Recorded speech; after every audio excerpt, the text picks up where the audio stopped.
안녕하세요. 상승일로입니다. 오늘 영상의 주제는 복리입니다. 아인슈타인이 복리는 세계 8대 불가사의라고 말했는데요. 또한 이렇게 덧붙였습니다. 이걸 이해하는 사람은 복리에서 돈을 벌고 이해 못하는 사람은 복리에 돈을 지불한다. 무슨 뜻인지 지금부터 그래프로 설명드리겠습니다. A와 B라는 사람이 있다고 가정을 하고 여러분께 설명드리도록 하겠습니다. A의 경우에는 월 30만 원씩 20세부터 30세까지 10년 동안 월 적립 매수를 하고 남은 30년 동안 총 60세까지 거치식으로 투자를 한 사람이고요. B는 월 30만 원씩 30세부터 60세까지 30년 동안 월 적립 매수로 투자를 한 사람입니다. 그러면 이 A와 B의 자산이 어떻게 차이가 나는지 한번 그래프를 통해 보도록 하겠습니다. 연수익률은 8%라고 가정해 보도록 하겠습니다. A 자산이 초록색 선이고 B 자산이 주황색 선인데요. B는 이제 30세부터 투자했기 때문에 30세까지는 이제 투자 금액이 없는 것입니다. 자, 그러면 이 두 사람이 60세까지 투자를 했을 때 자산이 얼마나 차이가 나게 되는지 한번 보도록 하겠습니다. 아래에 제가 정리한 내용을 한번 보시면 A의 총 납입 금액은 3,600만 원이고 B의 총 납입 금액은 1억 800만 원입니다. B가 A보다 3배 더 원금을 납부한 것입니다. 하지만 60세 자산을 보면 A는 약 6억이고 B는 약 4억 5천만 원인 것을 알 수가 있습니다. 즉, B가 3배 더 납입했더라도 60세에 A가 약 1억 5천만 원 정도 더 많은 자산을 갖게 된다는 것을 알 수가 있습니다. A는 일찍 시작했기 때문에 단 10년만 납부를 하고 거치식으로 뒀음에도 불구하고 B가 30년 납부를 한 것보다 더 많은 자산을 보유하게 된 것을 알 수가 있습니다. 왜 빨리 시작해야 되는지 아시겠죠? 다시 A의 자산 그래프를 보시면 처음 투자를 시작한 10년 동안은 그래프가 거의 평평한 것을 알 수가 있고요. 투자를 한 지 20년이 넘어가면서 기울기가 점차 증가하는 것을 알 수가 있습니다. 그리고 투자한 지 30년이 되면 기울기가 가팔라지는 것을 알 수가 있습니다. 이것이 복리의 마법입니다. 복리는 초반에 눈에 띄지가 않다가 후반에 가서 엄청난 자산의 증가를 가져다 줍니다. 그래서 복리의 마법이라고 부르는 것입니다. 빨리 시작한 사람을 늦게 시작한 사람이 따라잡기는 어렵습니다. 여러분들은 하루빨리 근로소득을 자본소득으로 전환하셨으면 좋겠습니다. 다음은 연평균 수익률이 8%가 아닌 10%일 때 그래프인데요. 점선으로 표시된 부분은 아까 좀 전에 보신 그래프이고요. 이제 실선으로 표시된 부분이 연 10%라고 가정하고 산출한 그래프입니다. 여기서 얻을 수 있는 인사이트는 수익률이 2% 차이지만 A의 60세 자산은 2배가 넘게 증가한 것을 알 수가 있습니다. 연 8%일 때 A의 자산은 6억이 된 것을 알 수가 있고요. 연평균 수익률이 10%일 경우 A의 자산이 12억 2천만 원으로 증가하는 것을 알 수가 있습니다. 여기서 얻을 수 있는 인사이트는 뭐냐면 수익률이 8%에서 10%로 2%가 증가하는 것이지만 A의 60세 자산은 약 2배 이상 증가한다는 것입니다. 그렇기 때문에 여러분들이 수익률을 높일 수 있는 방법도 찾는 것이 중요하다는 것을 알 수가 있습니다. 다음은 연평균 수익률 8%를 가정하고 월 50만 원씩 30년간 적립식으로 투자했을 경우에 납입 원금과 수익이 얼마 정도 되는지 한번 살펴보도록 하겠습니다. 아래 파란색으로 표시된 부분이 내가 납입한 원금이고요. 그 위에 노란색으로 표시된 부분이 이자입니다. 원금은 일정하게 올라가는데 이자는 또 복리로 가파르게 상승하는 것을 알 수가 있습니다. 자, 그러면 계산을 해보면 납입 원금은 전체의 24%, 1억 8천만 원이 되고요. 수익금은 전체의 76%인 5억 6천5백만 원이 됩니다. 이 두 개를 더한 60세 총 자산은 7억 4천5백만 원이 되고 이 금액은 원금의 4.1배가 됩니다.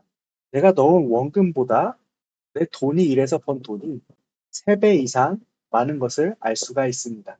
놀랍지 않나요? 이것이 복리의 마법입니다. 원금 같은 경우는 기울기가 일정하게 증가하는 것을 볼 수가 있고 이자 같은 경우에는 돈을 번 수익금이라고 보시면 되는데 복리로 가파르게 상승하고 있는 것을 볼 수가 있습니다. 자, 그러면 연 8%일 때랑 연 10%일 때를 비교해 보도록 하겠습니다. 단 2%만 높아졌지만 돈을 벌어오는 그 금액은 훨씬 더 큰 것을 알 수가 있죠. 기울기가 그만큼 더 가팔라진 것을 확인할 수가 있습니다.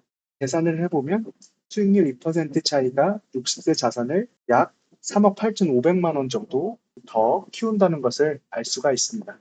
납입 원금은 동일하겠죠. 왜냐하면 월 50만 원씩 30년간 월 적립식으로 투자를 했기 때문입니다. 하지만 수익률에 따라서 자산의 차이는 급격하게 증가하게 됩니다. 다음은 한국의 연평균 물가 상승률에 대해 알아보도록 하겠습니다. 여러분들이 많이 관가하시는 게 있는데요. 그것은 바로 인플레이션을 고려하지 않는다는 점입니다.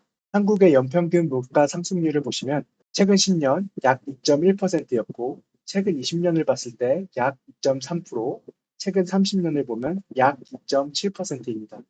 치리 법칙을 사용해서 화폐 가치가 반토막이 나는 기간을 계산할 수가 있는데요. 71을 연평균 물가 상승률로 나누면 됩니다. 71을 최근 10년 연평균 물가 상승률인 약 2.1%로 나누면 약 34년이 걸리고, 이는 만약에 1억이라는 금액이 있다면 약 34년 후에 1억의 가치는 5천만 원에 해당하는 가치를 갖는다는 의미입니다. 그래서 물가 상승률을 3%로 가정을 한다면 현재 화폐 가치는 100%에서 24년 뒤 70이 나누기 3에서 화폐 가치가 50%가 되고요. 48년 뒤면 화폐 가치가 절반의 절반인 25%, 72년 뒤에는 화폐 가치가 8분의 1 수준으로 떨어지게 됩니다. 여러분들이 목표를 세우실 때 목표로 하는 시점에서 그 금액이 실질 가치가 얼마인지를 반드시 따져보셔야 합니다. 목표를 정하실 때 반드시 인플레이션을 고려하고 목표 금액을 도달하기 위한 기간을 가능한 짧게 가져가시는 것이 중요합니다. 그렇기 위해선 소비를 줄이고 소득을 늘려서 투자해야 합니다. 제 소개 영상을 못 보신 분들도 있을 것 같아서 제가 진행하고 있는 금융자산 10억 만들기 프로젝트에 대해서 잠깐 설명하고 넘어가도록 하겠습니다. 제가 금융자산 10억 만들기 프로젝트를 진행하는 이유는 여러분들이 자본소득의 증가 속도를 간접적으로 체험해서 근로소득을 자본소득으로 빨리 전환하는 것의 중요성을 깨닫게 하기 위함입니다. 금융자산 10억 만들기를 위해서 각 나이별 월 적립식으로 얼마를 투자를 해야 되는지 설명을 드릴 텐데요. 여러분들이 본 영상을 통해서 금융자산 10억 만들기 프로젝트를 시작해야겠다고 마음 먹으셨으면 본 영상 댓글에 금융자산 10억 만들기 프로젝트 오늘부터 시작한다, 혹은 금융자산 10억 만들기 프로젝트에 동참하겠다라는 댓글 남겨주시면 정말 좋을 것 같습니다. 네, 다음은 제 블로그 소개인데요. 매월 미국 주식 투자 성과를 공유하고 있고요. 투자 중인 종목, 보유 수량, 평가 금액을 모두 공개하고 있으니까요. 여러분들이 한번 살펴보시면 좋을 것 같습니다. 그리고 투자 마인드, 투자 인사이트에 대한 글도 꾸준히 업로드하고 있으니까요. 한번 글을 천천히 읽어보시면 여러분들의 투자에 많은 도움이 될 것이라 생각합니다. 그러면 35세까지 10억을 만들려면 각 나이별 매월 얼마씩 투자를 해야 되는지 알아보도록 하겠습니다. 연 11%, 연 14%를 기준으로 알아보려고 하고요. S&P 500의 40년 연평균 수익률인 연 11%와 나스닥의 40년 연평균 수익률인 14%를 기준으로 설명드리도록 하겠습니다. 20세에 시작할 경우 35세에 10억을 만들려면 연 11% 기준 220만 원이 필요하고요. 연 14% 기준 165만 원이 필요합니다. 25세 시작하게 될 경우 그 금액은 약 2배 정도 늘어나는 것을 알 수가 있습니다. 30세에 시작할 경우 연 11% 기준 1257만 원을 투자를 해야 하고요. 연 14% 기준 1161만 원을 투자해야 합니다. 물론 35세까지 5년밖에 남지 않았기 때문에 이렇게 큰 금액이 필요한 것입니다.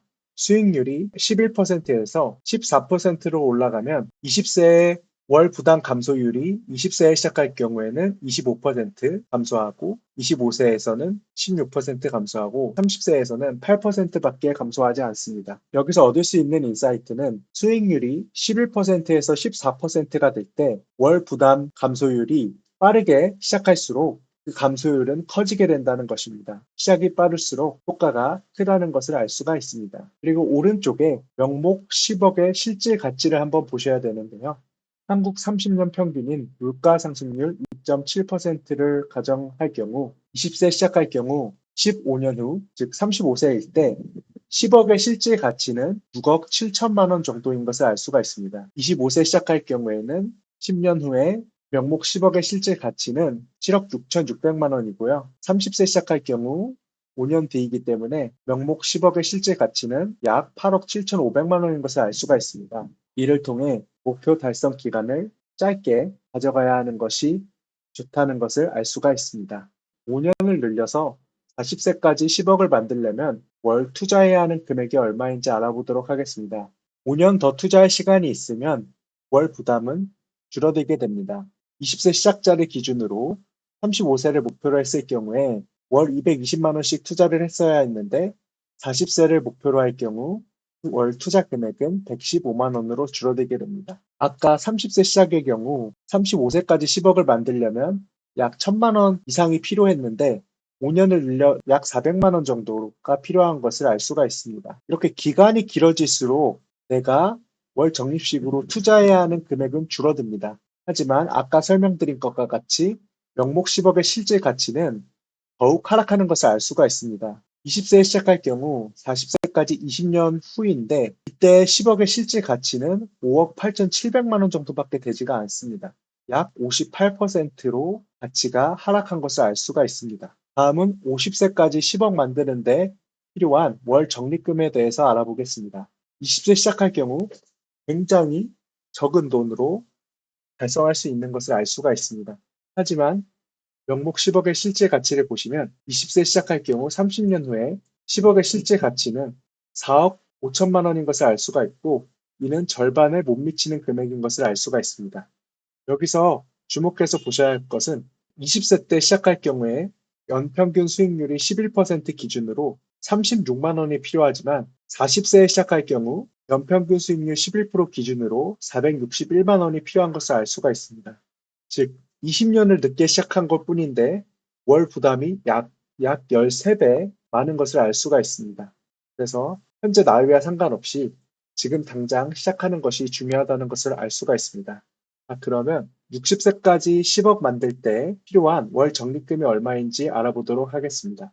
연평균 수익률 14%를 가정하면 20세에 시작하는 사람은 월 4만 5천 원으로 10억을 달성할 수가 있습니다. 하지만 40년 뒤에 60세가 되는데 그때 10억의 실질 가치는 3억 4천만 원밖에 되지가 않습니다. 그래서 인플레이션을 고려하지 않고 나는 그냥 4만 5천 원씩 40년 동안 투자하지 그러면 10억이면 충분하지 않을까? 라고 생각하셨다면 정말 큰일 납니다. 인플레이션을 고려하지 않고 그때 가서 10억이면 충분하겠지라고 생각했던 게 전혀 충분하지 않기 때문입니다. 이제 여러분들이 복리의 마법을 어느 정도 이해하셨을 것이라 생각하고요. 목표를 세우실 때 인플레이션을 반드시 고려해야 한다는 점도 충분히 이해하셨을 것이라 생각합니다. 자, 그러면 이번에 거치식으로 1억 원을 30년 동안 투자했을 때 실질 가치는 얼마가 되는지 한번 알아보도록 하겠습니다. 아래 카드를 보시면 정기예금과 S&P 500, 나스닥 이 세 가지로 분류를 해보았고요. 정기예금은 연평균 수익률을 2.68%로 가정을 했고 S&P 500은 11.5%, 나스닥은 14.2%로 가정을 하였습니다. 은행에 예금을 했을 경우 30년 뒤에 명목 금액은 약 2억 2,100만 원인데요. 하지만 한국의 최근 30년 평균 물가 상승률 연 2.7%를 반영한다면 실질 가치는 9,900만 원밖에 되지가 않습니다. 즉 오히려 마이너스인 것입니다. 이것이 우리가 흔히 말하는 돈이 녹는다는 이야기입니다.